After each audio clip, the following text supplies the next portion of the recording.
And good evening as we come on the air in the West tonight. And we begin here with the breaking headline this Friday evening, the death of Supreme Court Justice Ruth Bader Ginsburg, the second woman on the nation's highest court and a pioneer of women's rights and gender equality. We learned she died surrounded by family in Washington, D.C.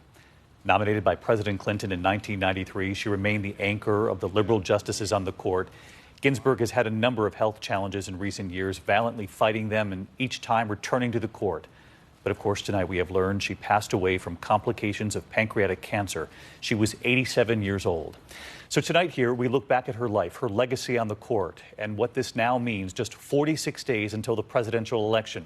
Our team is standing by for you tonight, and we begin here with ABC's Juju Chang and Justice Ginsburg, the indelible mark she left on the court, on the country, as a quiet but often fierce member of the court. Ruth Bader Ginsburg was a force to be reckoned with. All I ask of our brethren is that they take their feet off our necks. Barely 5 feet tall, but a liberal giant. Only the second female justice named on the Supreme Court, serving there for more than a quarter century. Her path to the highest court in the land was not easy. As one of the few women at Harvard Law School, she faced discrimination after graduating from Columbia in the 50s. Her tenaciousness in the classroom highlighted in the Oscar-nominated documentary on Ginsburg titled RBG, produced by journalist Julie Cohen and Betsy West. She was one of 9 women in a class of 500. She was tied for first in her class. And the big New York City law firms just weren't hiring women. Not a law firm in the entire city of New York bid for my employment. Charging forward, she became a beloved law professor at Rutgers and worked as a lawyer for the ACLU. She mapped out a legal strategy to file lawsuits against gender bias in employment, housing, and government benefits. Men and women are persons of equal dignity, and they should count equally before the law. You won't settle for putting Susan B. Anthony on the new dollar. When they would say things like this, how did you respond? Well, never in anger, as my mother told me. That would have been self-defeating. Always as an opportunity to teach. I did see myself as kind of a kindergarten teacher in those days because the judges didn't think sex discrimination existed. Well, one of the things I tried to plant in their minds was think about how you would like the world to be for your daughters and granddaughters. She won 5 landmark cases, which she argued on behalf of women in front of an all-male bench long before she sat on it. Ginsburg went on to serve as an appeals court judge in the nation's capital until that life-changing nomination by President Bill Clinton in 1993. I am proud to nominate for Associate Justice of the Supreme Court Judge Ruth Bader Ginsburg. That announcement may never have happened had it not been for the intense lobbying effort by a staunch feminist, her husband, Marty Ginsburg. He really felt she was brilliant and she deserved it and it would be good for the country. And at her confirmation hearing, chaired by then-Senator Joe Biden, the nominee did not shy away from her feminism, spotlighting contentious topics like abortion rights. This is something central to a woman's life, to her dignity. It's a decision that she must make. The Senate confirmed her in a sweeping 96-3 vote. She began quickly making her mark on historic cases. She's perhaps best known for a decision in 1996 that struck down a male-only admissions policy at the Virginia Military Institute, opening the door for women to study there. It's Justice Ginsburg writing an opinion that builds on the foundations that lawyer Ruth Bader Ginsburg essentially helped to lay. I know that there were some people who did not react well to the change, and my response to this was, wait and see. You will be proud of the women who become graduates of VMI. And in a landmark case on employment discrimination in 2007, Ginsburg wrote a powerful dissent that prompted Congress to amend the laws. Named for the woman who filed the claim, the Lilly Ledbetter Fair Pay Act became one of the first pieces of legislation signed into law by President Barack Obama. While on the Supreme Court, Justice Ginsburg was a consistently liberal voice on issues like abortion, voting rights, and the separation of church and state. Off the bench, she was the first Supreme Court justice to perform a same-sex marriage ceremony. Her tenure was not without controversy, breaking tradition for a justice when Ginsburg spoke out against then-candidate Donald Trump, including to the New York Times, calling him a, quote, faker, saying, "I can't imagine what the country would be with Donald Trump as our president." Ginsburg later adding that her comments were, quote, ill-advised, and that she regretted making them. But throughout it all, Justice Ginsburg won the respect of many conservatives with her grasp of the law and her carefully crafted opinion.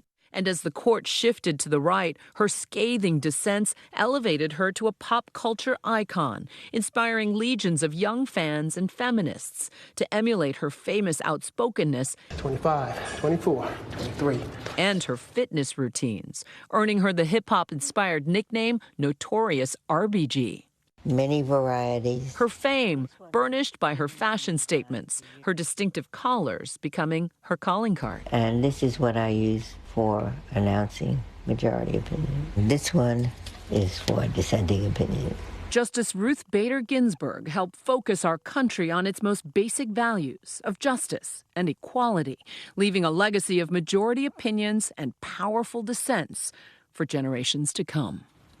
Juju Chang on the life and legacy of Justice Ginsburg tonight. And I want to bring in ABC's Terry Moran, who's with us. He's covered the Supreme Court for years for us. And Terry, Justice Ginsburg, we know, was 87. This country aware of her health battles. She quietly fought them with dignity, returned to the court so many times. Obviously, the difficult headline this evening, her passing, surrounded by her family. And Terry, her influence on the court, on this country, can't be overstated. It can't, David. You're absolutely right. Ruth Bader Ginsburg, is a towering figure, a person of diminutive stature in many ways. And the word that comes to my mind when I think of her, this slight woman who looked like she might blow away in a big wind, is strength.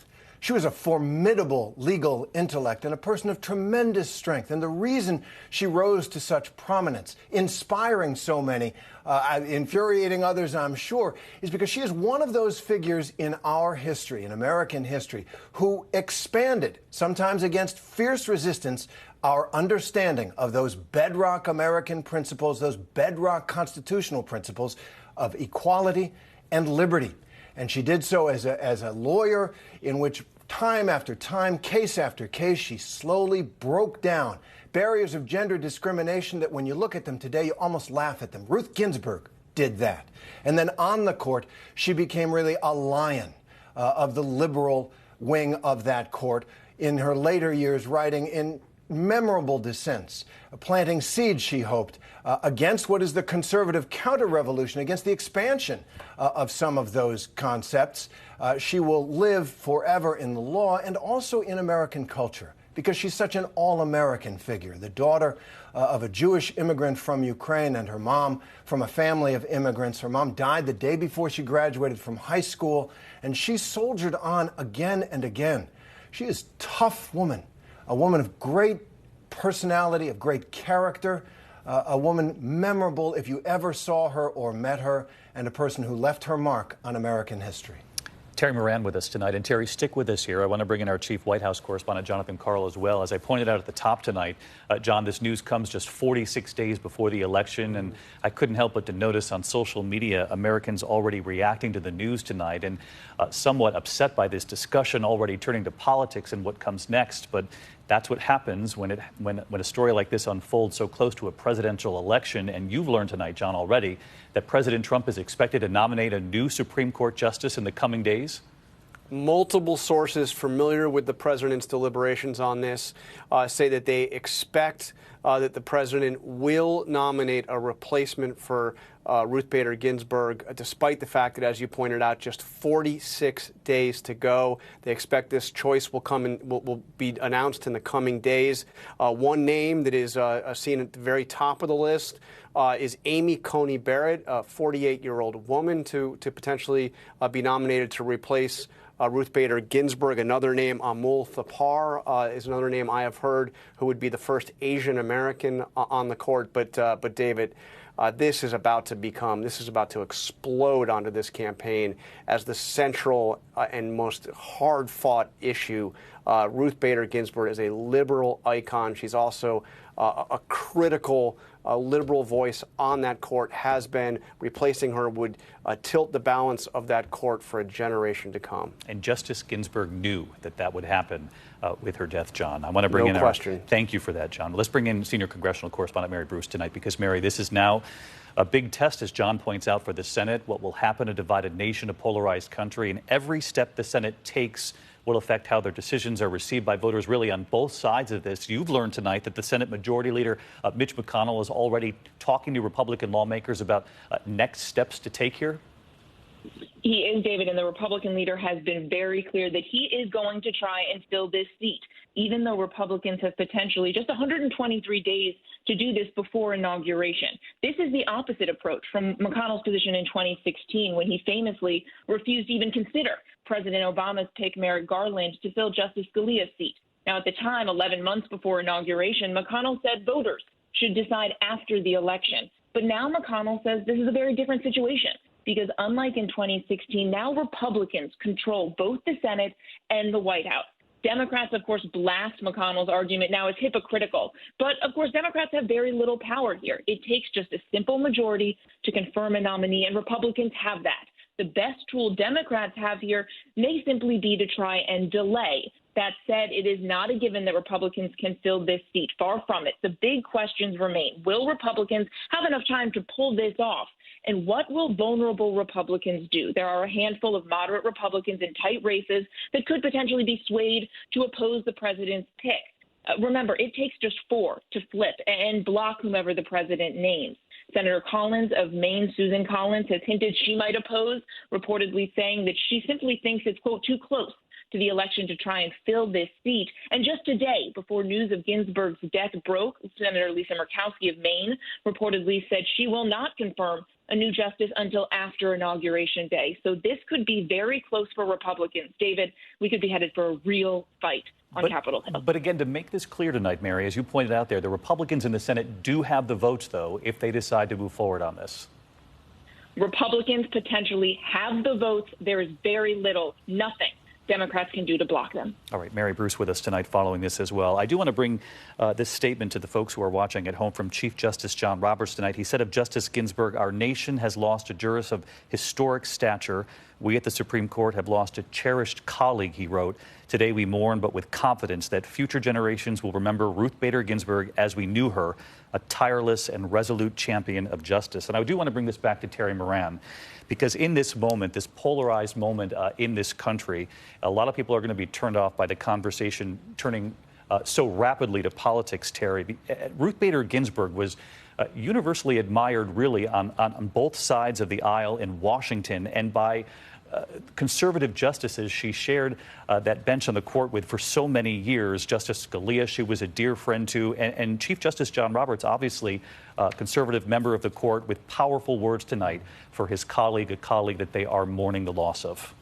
That's a great point, David. The Supreme Court really is one of those areas, despite their disagreements, that does work together in a way much of America doesn't. She was much admired and beloved by many of her colleagues. Justice Antonin Scalia, who died back in 2016. They were very good friends. They were kind of an odd couple, the two of them. Opera lovers. They traveled together. They disagreed ferociously and sometimes took on each other in their opinions with what almost seemed like flaming on social media, but remained very close friends. And you're right as well that her intellect, there was nobody better prepared on a case than Ruth Bader Ginsburg. She was a fine legal mind, and everyone respected that. And also, I think, had to respect her story. It is such an all-American story. Somebody coming from New York City, not well-to-do, who managed, as I said, to change American history. The world looks very different for women and for all of us because of Ruth Bader Ginsburg, and that ultimately is her legacy. Terry Moran on Ruth Bader Ginsburg tonight. I want to get back to our chief White House correspondent, Jonathan Karl, and we're monitoring some of the reaction pouring in.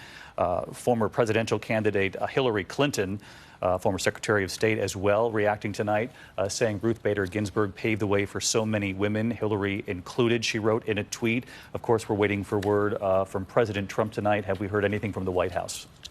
The president was giving a speech in Minnesota as the news broke. We have not heard it. We don't know if he's been informed yet. I assume we will hear very soon some kind of a statement. She was the liberal heart of the Supreme Court, but certainly an American icon and somebody who transcended politics. So I'm sure we'll hear a tribute from the president. But, David, this will very quickly turn to perhaps the most ferocious political fight yet of the year. All right, and you'll be witnessing it for us. John Karl, our thanks to you, to Terry Moran, to Mary Bruce tonight, our entire team standing by. We're going to have more on the life and legacy of Justice Ginsburg and the remarkable marriage, the remarkable love story behind her marriage. That's coming up. And the other